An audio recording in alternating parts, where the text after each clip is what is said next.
Sizlarga bitta savolda, shahar qoq markazida qurilgan mashina novostroykalarimiz kadastr chiqadigan bo'lsa, 1 kvadrat taxminan nechta atrofda chiqadi?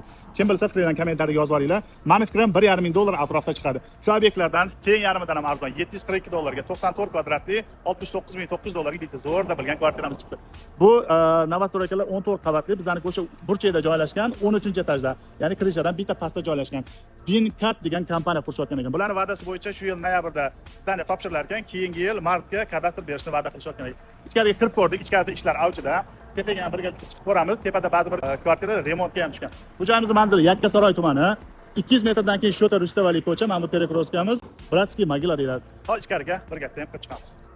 Biz mana ichkariga ham kirib oldik. Shu ko'rinishda, ya'ni korobka holatda topshiriladi, lekin proyekt bo'yicha hop eshikdan kiriladi. Kirganda mana bu joy sanuzel bo'ladi. Orqadagi oyna kattalar uchun yotoqxona, o'rtadagi oyna kichkinalar uchun yotoqxona va mana bu ikki tarafdan kirish, to'liq bu yog'imiz studiya formatida kuxnya bo'ladi. Va bu yerda mana o'ziga alohida balkon. Balkondan chiqadigan bo'lsak, shahar juda chiroyli.